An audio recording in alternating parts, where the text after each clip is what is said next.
Ndagusuhuje wowe udahwema gukurikira Umuco Wacu TV. Njye uri kumva kuri mikoro ndi Baryinyonza Bashirangabo. Nongeye kuguha ikaze. Ntabwo bwaba ari ubwa mbere ko waba uri umunyarwanda cyangwa se umunyarwandakazi wumvisha izina Nyabingi. Bamwe iyo baryumvishe bava mu nzira bagaca ibiti n'amabuye ngo uva mu nzira ngo Nyabingi atagukurikirana. Ariko siko kuri.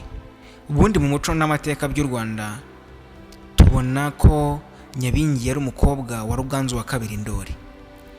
Niba uri hano kuri no murongo ubanza umenye ko wakoze subscribe, ubundi kugira ngo ibiganiro byiza kandi bicukumbuye ku muco n'amateka by'u Rwanda bijye bikugeraho neza kandi igihe cyose. Njye bikugezaho ndi Baryinyonza Bashirangabo, ntushidikanye. Ubundi amateka y'u Rwanda tubwira yuko Nyabingi yari umukobwa wa Ruganzu wa kabiri Ndoli, kubera yuko ubwo Ruganzu wa kabiri Ndoli yahungishirizwaga i Karagwe k'Abahinda kwa Nyirasenge Nyabunyana wari ufite umugabo bitaga Karemera. Yahuriyeyo n'umukobwa w'umunyakaragwekazi. Mu mateka y'u Rwanda ntago batubwira uwo ari we, ntago yamenyekanye, nuko babyarana umwana bamwita Nyabingi. Nyabingi ubundi mu Kinyarwanda bivuga Nyabyinshi. Uwo mwana w'umukobwa yarerewe kwa Nyirasenge wa Ruganzu Ndoli Nyabunyana, arahakurira kugeza agize imyaka y'ubukure. Hagati aho ubwo Ruganzu yari abundutse, ubundi mu mateka n'umuco nta mwami ubundukana abagore n'ibindi yari afite aho yari abunze, aza wenyine kubera ko abaje gutwara igihugu. Nuko Ruganzu Ndoli abwira Nyabingi atuguma aha, ubwo nzagera mu Rwanda uzajye mu bihugu by'ibituranyi nk'Indorwa n'ibindi biri hariya mu majyaruguru, nuko ubwo nzabitera nawe uzajye mu Rwanda ubundi twituranire.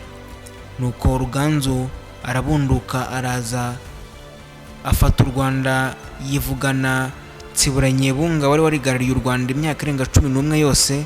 Nuko Ruganzu uko agenda afata impugu zimwe na zimwe, nuko atera Indorwa arayifata, kubera yuko yari yarabwiye Nyabingi ati uzajye mu bihugu by'ibituranyi by'u Rwanda, ubwo nzabitera nkabifata nawe uzajye mu Rwanda. Nuko ubwo Ruganzu yateraga Indorwa asanga Nyabingi niho yari yarimukiye. Nuko afata iminyago y'urugamba yose ayihereza Nyabingi, ndetse n'ibindi amwitaho nk'umukobwa we, ariko bari barabigize ibanga bitaramenyekana. Nuko Ruganzu akomeza kugenda bihisha, ariko bikagenda bimenyekana kubera yuko yakomeje kugenda amwitaho, amuha iminyago myinshi, aramugabira. Nyabingi aragenda agira abagaragu, agira abaja n'abagaragu benshi. Nuko ariko impamvu yatumye Nyabingi amenyekana mu gihugu hose ni ukubera yuko Nyabingi yagize abaja n'abagaragu benshi, agira n'ibintu byinshi se Ruganzu yari yaramuragije cyangwa se yaramugabiye. Nuko ariko Nyabingi ntiyashaka umugabo. Nuko Nyabingi abaho ngaho, arakuragera aho arasaza. Nuko amaje gupfa, Nyabingi bya bintu bye yari yarabigabiye abaja n'abagaragu be, barabigabana. Bamaje kubigabana baratunganirwa, ndetse baravuga ati kubera ko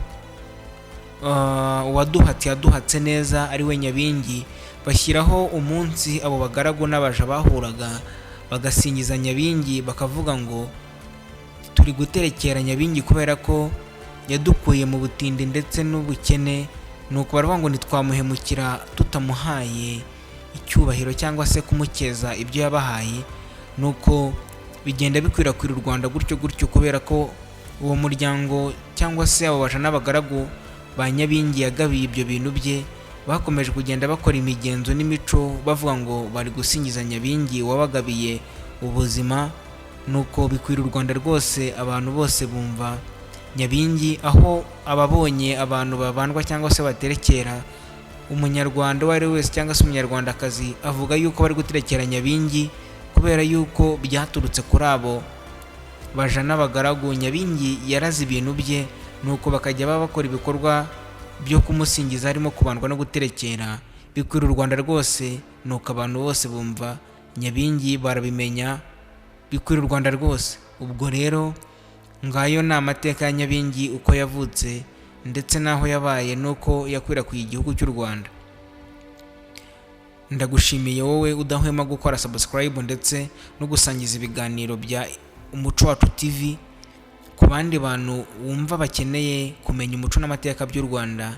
Njye ukugezaho ibiganiro byiza kandi bicukumbuye ku muco n'amateka by'u Rwanda, Ndibarya Inyonza Bashirangabo. Ndagushimiye.